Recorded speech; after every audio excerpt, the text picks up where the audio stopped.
Falo? Ou não. Falo ou não? Fala você. Para de falar. Falo ou não falo? Falo. Falo ou não falo? Este podcast está sendo idealizado e produzido por Carol Naine, essa voz que você ouve agora. O meu problema com as xícaras grandes é que eu tenho que botar muito açúcar, me dá nervoso. Aí eu prefiro a xicrinha, mesmo que eu tome 3 xicrinhas com muito açúcar no final das contas, foram pequenas doses, entendeu? E por Lígia Diogo. Eu tive uma coisa de me apaixonar por livros, assim, acho que eu ainda tenho, assim, eu me apaixono pelo livro, às vezes pela capa, às vezes por um pedaço do livro, eu abro na loja, leio, vejo, e depois eu não passou. No episódio de hoje, a conversa é sobre as pequenas coisas, coisinhas de nada ou detalhes gigantescos que aqui dividimos em partes para compartilhar com você. Começou. Gosto de fazer minúsculos, pequeníssimos barquinhos de papel. Às vezes, depois de uma refeição, as pessoas conversando, eu pego aquele papel onde vem os talheres embrulhados ou a embalagem individual de açúcar e faço mini barquinhos, menores que uma bolinha de gude. E fico ali, miúda, eu e meus barcos, enquanto os outros crescem suas vozes e aumentam suas histórias. Parte 1. Pequenas. Você se considera uma pessoa pequena? Eu sou pequena. Sempre que alguém vê um show assim, meu, e depois vai falar comigo, fala, no palco você estava tão grande. É, imagina. Mas é incrível isso, Essa possibilidade de crescer. E essa visão, assim, já algumas vezes, assim, te vejo antes do show, aí de repente você vai pro palco, aí uma coisa, é engraçado porque parece que a gente esquece o seu tamanho, e você chega depois do show e você fala, não é possível. Aí ficou menor ainda. Não é possível que era esse tamanho de gente que estava lá em cima. Você mede quanto? Então, depende. Às vezes eu tenho 1,60, às vezes eu tenho 1,59, às vezes eu tenho 1,61. Você tá bem mais perto de mim, que eu tenho 1,58. Você não é tão mais alta que eu. Não é possível, Carol. É, eu tenho 1,58. Jura? Sim. Eu tenho a sensação que eu sou mais alta. É, mas então, eu provoco isso nas pessoas. Esse é um negócio que a gente pode conversar depois. É? Todo mundo acha que eu sou muito mais baixa, que eu passo essa impressão. Não sei se é porque eu sou muito Você magra. passa essa impressão. Mas você sempre teve essa coisa do magra como uma coisa, por exemplo, quando você não tá bem, você emagrece. É, a minha tendência é sempre emagrecer, mas quando eu não tô bem, eu acho que aí eu relaxo com a comida e aí eu emagreço mesmo, sabe? É engraçado, porque quando você fala eu relaxo com a comida, Porque eu tenho que ficar pensando em pra comer. pra mim, e talvez pra maior parte das pessoas, quando a pessoa fala eu relaxo com a comida, não quer dizer que a pessoa esquece de comer, quer dizer que a pessoa come de uma maneira mais descontrolada. Come mais. Porque na minha família, eu tenho muito forte as vozes das pessoas me dizendo que eu era muito magra e tentando me fazer engordar. A palavra regime de engorda. Nossa, eu tomava biotônico Fontoura, mas a minha avó fazia uma receita que ela aprendeu não sei com quem, que tinha... Porque biotônico Fontoura era horroroso. Aí tinha biotônico Fontoura, leite condensado, ovo de pata cru. Ela fazia umas garrafas dessa parada. Eu tomei muito essas coisas, assim, tomei muitas coisas para engordar. Primeiras lembranças de infância tem a ver com pessoas achando que eu devia comer mais do que eu como e que eu estava muito magra.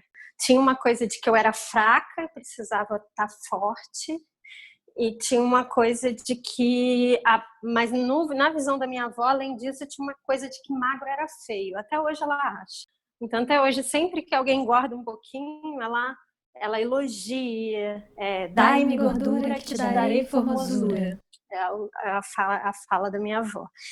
A gente começou a falar também, pensei nas minhas avós e no fato das minhas avós me darem comida, porque a gente ficava muito na casa delas e tinha essa coisa, sabe, de mais uma colherada, uma coisa de elas sempre estarem tentando engordar a gente de alguma forma, né? Eu sofri um acidente quando eu tinha por volta de 2 anos e pouco. A gente estava brincando, eu e os meus primos, que eram um pouco mais velhos, brincando de esconde-esconde. tinha uma obra nesse sítio e eu fiquei correndo em volta de uma coluna de madeira. E, de alguma maneira, essa coluna caiu em cima de mim. Como eu estava de jeans, o corpo ficou protegido, mas parecia não ter machucado. Mas aí eles descobriram que eu tinha quebrado a bacia em 3 lugares. Então, estava toda quebradinha por dentro. Aí eu tinha 2 opções. Ou eu seria engessada, tipo, do peito até a coxa, até o joelho, tipo, com um buraquinho no meio, para ficar 40 dias. Ou a minha mãe tinha que garantir pro médico que ela ia conseguir fazer eu ficar paradinha numa cama por 40 dias. E ela falou, claro que ela vai ficar. Assim, talvez eu já fosse essa criança, mas talvez depois disso, particularmente, eu sempre fui uma criança muito paradinha, sabe? E aí, na cama, quando eu tive que ficar 40 dias deitada numa cama, uma das resoluções foi que vovó veio do Rio, de Niterói, né, para ficar comigo, e que ela ficava sentada do meu lado o dia inteiro contando história. Ou ela estava contando história ou ela estava me dando comida, normalmente. Então, a minha vida virou ouvir história e comer. A história predileta. E uma das histórias que minha avó contava, que eu mais adorava, é a história da Lígia Cafifa. Cafifa é pipa. E é a história de uma menina que não queria comer, não queria comer. E aí que ela foi ficando magrinha, foi ficando magrinha. E é aí que um dia bateu um vento e ela voou. Aí tinha todas essas coisas. Eu tinha que comer para não voar, mas ao mesmo tempo eu adorava a ideia de sair voando por aí. Parte 2. Livros. Eu lembro de você falar para mim que você tinha problema de mudar de vida, ou mudar de apartamento, ou mudar, sei lá, morar fora, por causa dos seus livros que você tinha no seu apartamento lá de Botafogo. Até hoje tem. E eu já passei por vários períodos de doar, dar, vender, não sei o quê. Eu não sei de onde, assim, eles não acabam, eu não sei. Existe um monte de livro, você não sabe muito bem o que fazer, principalmente quando é um livro, você não tem para quem dar. Para quem que eu vou dar um romance em alemão? Mas fala dos seus. Então, mas é que são poucos também. Você deve ter muito livro. São poucos? Não tinha. Não, são pouquíssimos. Eu não devo ter 200 livros em casa. Eu não devo ter 200 livros em casa. 200 é pouco? Não, para 2 pessoas. É como se cada uma tivesse 100 livros, assim. E eu nem acho que seja isso. Eu acho que é menos, na verdade. Tô chutando, assim, que eu quero comprar uma estante um dia na minha vida. Eu quero ser essas pessoas. Eu quero ser essa senhora, né? Que as crianças vão na casa e não entendem que tanto livro é esse que tem. Eu tive uma coisa de me apaixonar por livros, assim, acho que eu ainda tenho, assim, eu me apaixono pelo livro, às vezes pela capa, às vezes por um pedaço do livro, eu abro na loja, leio, eu vejo, e depois eu não passou. Então, às vezes eu não leio os livros que eu me apaixono, não, acontece muito. Eu só compro o livro que eu vou ler, sabia? Eu não compro um monte de livro de uma vez, porque eu gosto de voltar na livraria. Eu não gosto de ter vários livros para ler em casa, que eu não tenho motivo para voltar na livraria, entendeu? Então eu compro o que eu vou ler mesmo. Aí eu tô lendo esse, quando ele acaba eu compro outro. Eu detesto não terminar, eu detesto parar no meio. Eu começo muito livro e paro no meio, tipo, eu tô gostando, mas... Você sabe, Saramago tinha uma parada comigo que, assim, eu acho genial no início. Eu começava a ler e falava, ai, que ideia, que legal. Aí, depois que eu meio que visualizei o formato, assim, como funciona, eu lembro, não sei, Homem Duplicado, eu lembro também aquele das formiguinhas, como que era? Levantar do chão, não sei. Mas eu começo a ler, tem uma hora que eu já meio que saquei, aí, tipo, a história em si não me segura mais. Eu fico muito frustrada com os finais, normalmente. Principalmente quando é uma história boa que me pegou para além do formato, sabe? Me pegou a história, o personagem me pegou, preciso saber o que vai acontecer, tô aqui envolvida. Gente, é muito raro de eu chegar no final e não ficar muito puta de eu não ter parado antes, porque tava tão bom, sabe? E aí a maneira como a história é fechada é tipo, não. Eu acho que até às vezes fico frustrada com o final, mas eu penso, é só um final, sabe? Alguém decidiu botar esse final aqui. Não... Ele podia ter decidido outro, e daí? Tipo assim, o prazer de ler não é desperdiçado para mim, sabe? Eu gosto do processo de ler mesmo. Assim.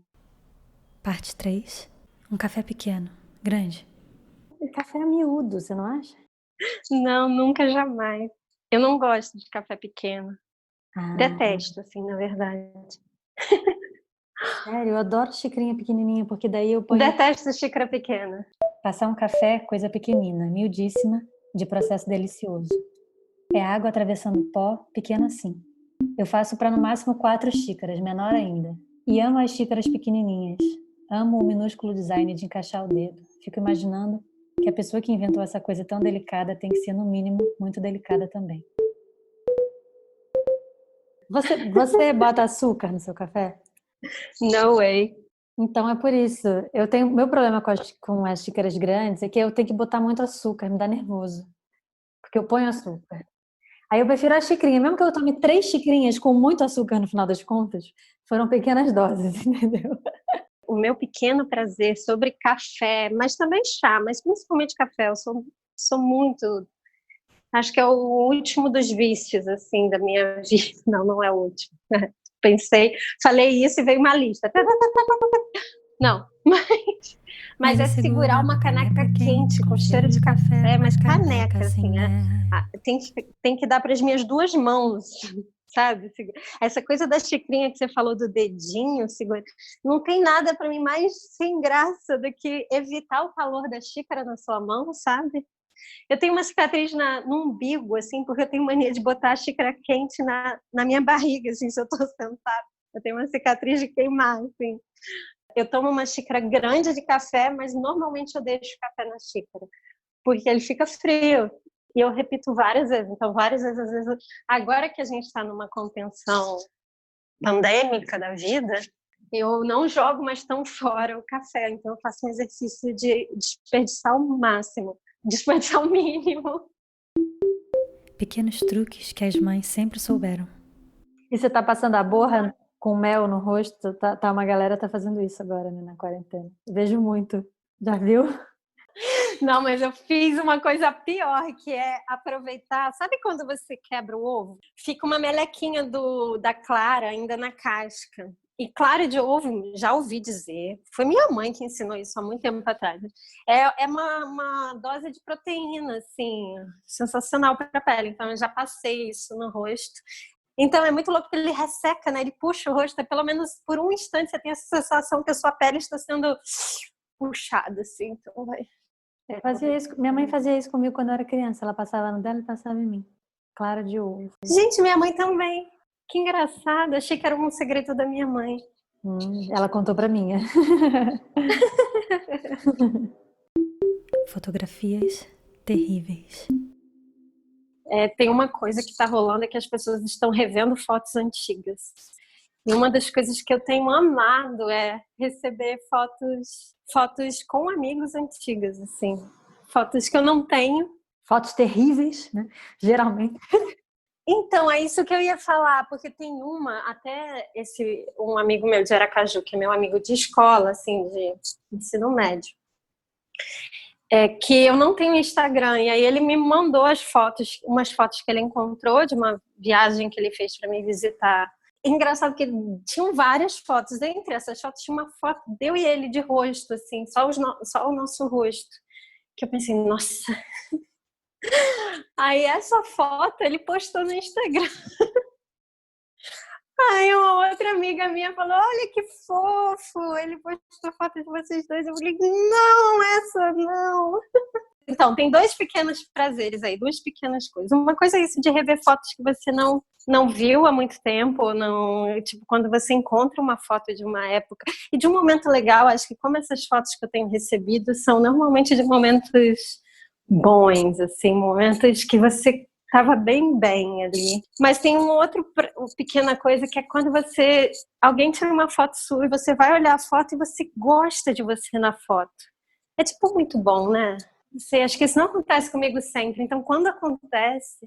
Sempre que eu me olho em foto, eu acho que eu tava mais gorda antes. Aí a gente volta pro assunto da comida. Tem uma semana a foto, eu falo, eu tava mais gorda. Tem um ano, tava mais gorda.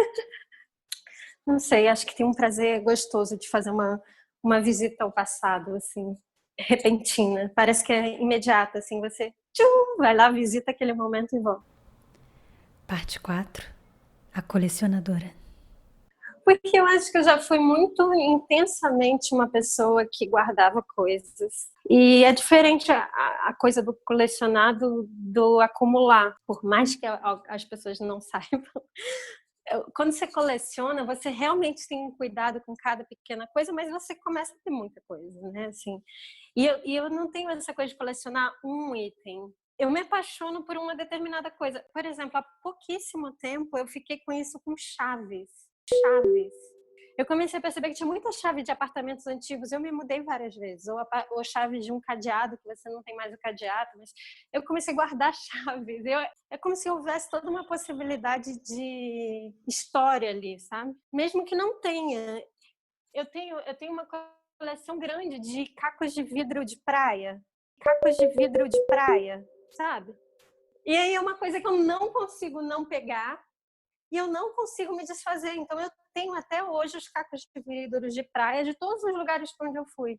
Por exemplo, eu só pego quando ele está polido em todos os lados. Eu não pego caco de vidro que esteja ainda pontudo. No Rio, a melhor praia para pegar caco de vidro de praia é a Praia Vermelha. Mas vem cá, o que é o caco de vidro de praia? Vamos. Onde estão essas coisas? O caco de vidro de praia está na casa da minha avó. Eu não consegui me desfazer. Então, essa coisa da colecionadora, porque são coisas que ganham uma importância que não tem importância para ninguém no universo. Não. Vou falar só de mais uma coleção louca. Eu tenho asma. Então, eu uso uma bombinha. Você tem a bombinha e você tem uma cápsula com a substância da bombinha. Cápsula com a substância da bombinha, que é uma cápsula de plástico. E aí, eu comecei a guardar as cápsulas vazias. Desde 2000, tem 20 anos que eu uso essa bombinha com essas cápsulas e eu não consigo jogar as cápsulas fora. Então é como se fosse um registro. Tem muitas. E é uma coisa muito estranha. Quando as pessoas entram às vezes na minha casa, assim, começam a olhar as coisas e falam assim, o que é isso? Aí, tá exposto? Eu guardo em garrafas de vidro também, transparentes, assim, que eu acho bonito. Parte 5. Aquilo que você segura, segura você. É uma pequena coisa que não é minha e eu sei que as pessoas não vão achar que é uma pequena coisa, porque é uma coisa muito séria, mas eu acho que essa coisa da pessoa que fuma... Eu tenho Meu Deus. Eu tenho uma questão com o fato de eu nunca fumei e eu acho que tem essa coisa da sua mão estar ocupada. Não, é porque é difícil falar disso como algo pequeno, cara. Eu sei, para quem fuma é enorme, né? É um vício, mas não só nesse lado negativo, assim, mesmo que você olhe a parte bonita da coisa, é porque você realmente não é fumante, que você pode dizer que é pequeno, porque é como se fosse a parada que te preenche quase, sabe? Mas é nesse sentido. É um detalhezinho, um negocinho que você tá só segurando aquele negocinho. Gente, você fica segurando aquele negócio, parece que não é nada. Porque aí eu acho incrível, porque te ocupa, na verdade, por inteiro aquilo. De alguma forma, aquilo ali, se você não tem nada pra fazer, você não precisa abrir o seu Instagram, você acende seu cigarro. É a melhor justificativa do planeta pra estar parado em qualquer lugar fazendo nada. É você e o seu cigarro, entendeu? A minha relação com o cigarro é tão profunda. E olha que eu nem sou dessas fumantes. É como se você estivesse lidando com a sua vida a cada trago, literalmente, porque tem essa carga. É como se você estivesse abrindo mão da sua saúde, da sua vida longa, por aquele segundo de prazer, sabe? E é um prazer que não é um prazer pacífico, porque ele é muito masoquista, ele cheira mal, ele dá gosto estranho, principalmente quando você fica um tempo sem fumar, ele te dá enjoo. Ele não é mais considerado bonito, ele não é mais considerado uma coisa bacana. Não, eu acho que na tela ele ainda é bonito, né? Na tela, eu acho. Na vida real eu também não acho, não. O primeiro pensamento que vem na minha mente sempre quando eu me encontro desconfortável é: ai, se eu tivesse um cigarro. Mas por um segundo, parece que o cigarro pode resolver qualquer coisa, sabe? Nos meus momentos mais tensos, ou sei lá, quando eu tô triste, quando eu tô chateada, quando eu tô chorando, não tem nada que me comova, entendeu? Eu realmente paraliso. E eu tenho a sensação de que algumas pessoas têm esse subterfúgio, sabe? Que às vezes é beber um negócio mesmo. Eu não tô dizendo, pelo amor de Deus, né? Sejamos alcoólatras, não é nada disso, mas é algo que te ocupa, sabe? É o cigarro. Mas é um jeito de evitar a parada, assim. Acho que nos dois... Mas você não é bom evitar, gente. Você não quer evitar, às vezes, a parada? Dá uma desviada do negócio. Assim. Parte 6. o que nos resta. E eu ia te perguntar uma coisa que eu queria que você falasse, na verdade, que eu acho que é uma pequena coisa sua aí. A coisa do lixo, da... A Lígia tá... Agora eu vou falar na terceira pessoa, né? Ela tá em casa sozinha na quarentena e ela adquiriu alguns hábitos. Tem dois que eu acho muito curiosos, que são ela caminha dentro do apartamento, e o apartamento é super pequeno, tem 50 metros. Eu recebi um vídeo ilustrativo outro dia, fiquei tonta. E a segunda coisa é que ela tá fazendo um super processo industrial de reciclagem do próprio lixo, sendo que ela não tá jogando ele fora, o lixo segue dentro da casa dela. E aí eu queria que ela contasse, você, Lígia, no caso.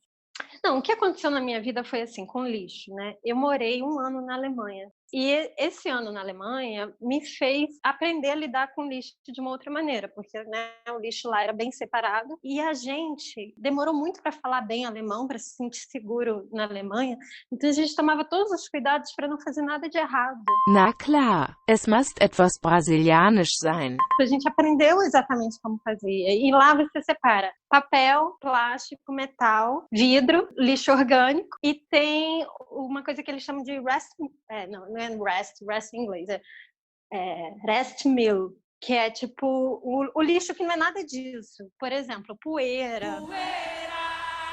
Cabelo, cabeleira, sabe, coisas que não se encaixam, ou fio dental. Contando fio dental.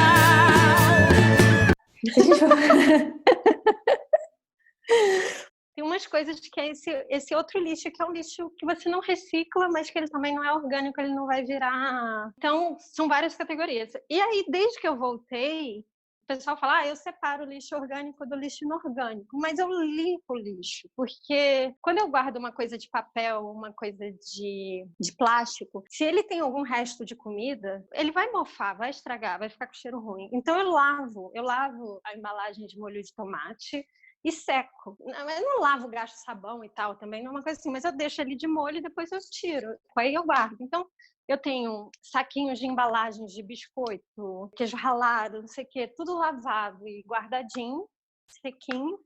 E de papel também. Então, todos os rolos de papel higiênico, caixa de bombom, qualquer coisa que é papelão, tá guardado. Vidro, lavo e tá separado também. Então, e eu sou colecionadora, então eu arrumo. Tá sempre arrumado e bonitinho. Parece que você tá numa loja de supermercado de coisas vazias. Com o lixo orgânico, algumas coisas eu tentei fazer essa tal da composteira que não deu certo, até porque eu não tenho terra, eu não tenho como plantar, e tem todo um... Até pensei assim, vou comprar umas minhocas, vou fazer um... Mas eu não queria também esse trânsito de comprar coisas entrando e saindo. Era muito uma coisa, vou ficar quietinha no meu canto.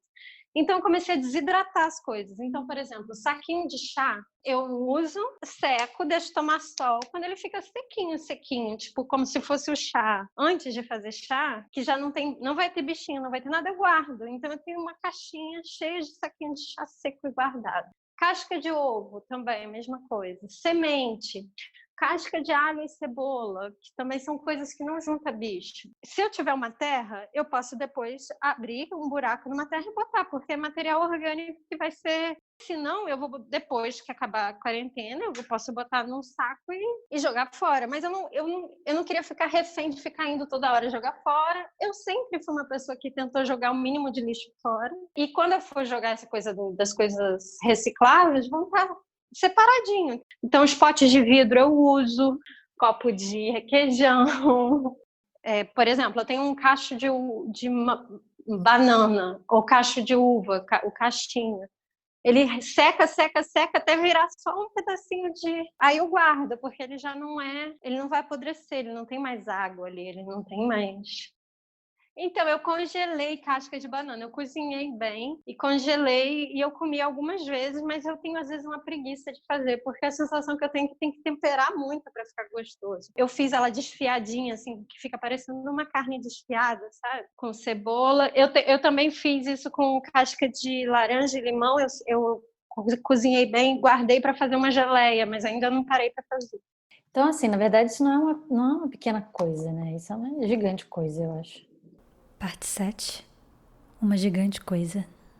hoje, mais do que nunca, tá muito difícil saber qual é a diferença entre o que é pequeno e o que é grande na minha vida hoje, sabe? Sim. Eu acho que, Que se eu fosse simplificar, eu diria: pequeno é aquilo que você vai deixar de fazer quando o grande voltar. E o pequeno não é pejorativo, definitivamente. Ele é quase amoroso, né? Gente, fios de cabelo no chão. Como que minha cabeça produz tanto cabelo? Eu não consigo acreditar que eu ainda tenho cabelo na cabeça. Se eu pensar na quantidade de vezes que eu varri a casa e eu acabo de varrer, tem cabelo de novo.